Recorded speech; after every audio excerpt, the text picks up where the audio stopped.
Hey guys, welcome back to the Stocks and channel. In today's video, we are going to discuss about how I captured 50% return in 1 month. So let's get straight to the topic.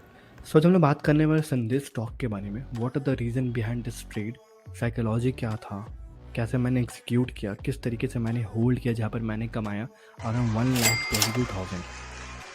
अगर percentage wise देखा जाए तो 49.74% being very precise. तो इसके पीछे reason क्या है उसके बारे में डिस्कस करते हैं. और रीज़न डिस्कस करने के बाद अपने बात करेंगे एक्सपीरियंस के बारे में, जहाँ पर ये स्टॉक मैंने होल्ड किया बिकॉज ऑफ माई एक्सपीरियंस, जिस तरीके से मैंने एक्सपीरियंस कमाया और यहाँ पर वो चीज़ यूज़ किया.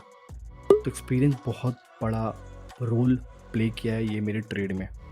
तो हम डिस्कस करते हैं क्या क्या रीज़न था पिक करने का. सबसे पहले हमारा रीज़न यही होता है, हमें वो सब स्टॉक पिक करना है जो 52 वीक हाई या ऑल टाइम हाई पे हो. Mainly I go for all time high, 52 week high minimum. तो as you will see that guys कि यहाँ पर 52 वीक हाई के पास है, राइट. ये 52 वीक हाई के पास है ना. अब हम लोग का पहला क्राइटेरिया फुलफिल हो गया. अब हमारा क्राइटेरिया ये होता है कैसा स्टॉक पिक करना, या फिर वो स्टॉक जो अप ट्रेंड में हो, दैट इज़ हायर और हाई लोस के स्ट्रक्चर्स पे हो.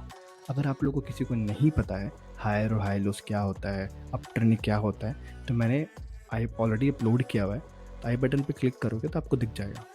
तो as you will see that guys कि यहाँ पर ये हायर और हाई लोस पे चल रहा था स्टॉक. तो ये हमारा दूसरा क्राइटेरिया भी फुलफिल करता है. अब हमारा तीसरा क्राइटेरिया ये होता है कि प्राइस और वॉल्यूम किस तरीके से रिएक्ट कर रहा है इसके बारे में बात करना है. तो एज यू सी दैट कि हमारा ये होता है कि अगर प्राइस पुश करता है ऊपर की तरफ तो वॉल्यूम जो होता है हमारा, वॉल्यूम क्या दर्शाता है, पार्टिसिपेशन. तो पार्टिसिपेशन जितना ज़्यादा अच्छा होगा उतना बेहतर होगा हमारे स्टॉक के लिए, राइट. तो एज विल सी दैट कि प्राइस जिस तरीके से पुश करता है ऊपर, वॉल्यूम भी काफ़ी ऊपर पुश करता है. सेम गोज़ हियर, प्राइस अचानक पुश किया था इतना ऊपर, अचानक वॉल्यूम में पुश किया, और अभी का जो मूवमेंट आया था सीधा वॉल्यूम, इतना बड़ा वॉल्यूम इससे पहले कभी नहीं आया था. लास्टली आया था, यहाँ पर आया था, फिर भी स्टिल ज़्यादा ही इस बार, राइट. अब हम लोग को ये समझना है कि प्राइस और वॉल्यूम काफ़ी अच्छे तरीके से रिएक्ट कर रहा है, क्योंकि प्राइस ऊपर हो तो वॉल्यूम को भी ऊपर होना चाहिए, और वही चीज़ यहाँ पर देखने को भी मिला है. तो तीनों चीज़ फुलफिल हुआ है. अब हमारा आता है execution part, which is the most difficult part in stock market. तो अब हमारे दिमाग में ये था कि एंट्री कहाँ करना है, स्टॉप लॉस कहाँ रखना है. So I enter somewhere here around 825 rupees and kept my stop loss below the demand area. Okay, so this was my stop loss. अब हमारे दिमाग में ये था कि ये जो एरिया है इसको बहुत आराम से तोड़ देगा. जो फर्स्ट सप्लाई एरिया है और ये सेकेंड है, राइट. ये आराम से तोड़ देगा क्योंकि बहुत बार टेस्ट कर चुका है, right. But as usual you know that unexpected चीज़ मार्केट में ही होता है और हमारे लाइफ में, है ना.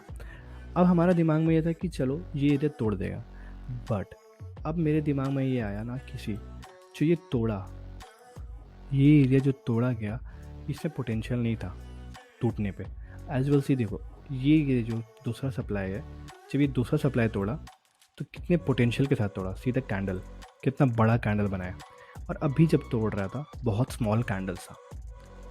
अब हमारे दिमाग में ये आया कि स्मॉल कैंडल के साथ तोड़ रहा है तो पोटेंशियल नहीं है बायर पे.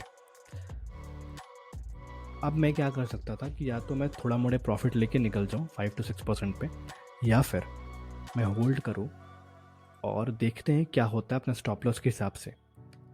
इधर it will come test a demand area, उसके बाद कुछ सिचुएशन टर्न आउट हुआ तब विल लुक फॉर इट.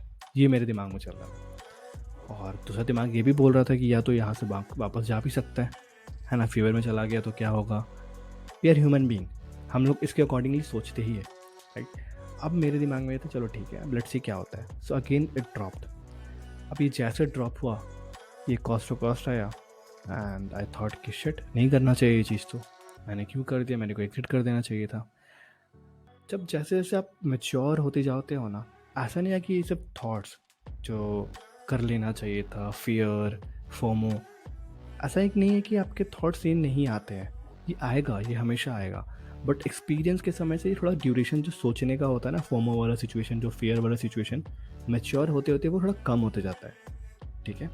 तो मैंने भी सोचा 5 to 10 minutes, hardly half an hour, I thought leave, देखा जाता है क्या होगा, क्योंकि रिस्क टू रिवॉर्ड रेशियो मेरे फेवर में. अगर इनकेस मैं लॉस भी खाता हूँ कहीं ना कहीं दूसरे ट्रेड से मैं मूव ऑन करूँगा और निकाल लूँगा. I have that much confidence, right. अब मैंने क्या सोचा कि चलो ठीक है. अब हमने क्या किया कि जैसे एक कैंडल बना, अब वेट किया डिमांड जोन टेस्ट करने का। जैसे डिमांड जोन टेस्ट किया तो रिएक्शन दिखाता है डिमांड एरिया, राइट। अब हमने क्या किया, देखा कि एक जैसे ग्रीन कैंडल बना which is a good opportunity, यहाँ पर घबराने की ज़रूरत नहीं है। नेक्स्ट दिन सी क्या हो गया, बहुत बड़ा कैंडल बनाया। सो मैंने जैसे बताया था कि मैं बाद में बताऊंगा on the last part of the video कि एक्सपीरियंस कितना बड़ा पार्ट प्ले करता है। यही चीज़ मैंने देखा था रशिया और यूक्रेन के वॉर पे, या फिर फेडरल इंटरेस्ट जब हाइक हुआ था तो यही सिनेरियो हुआ था।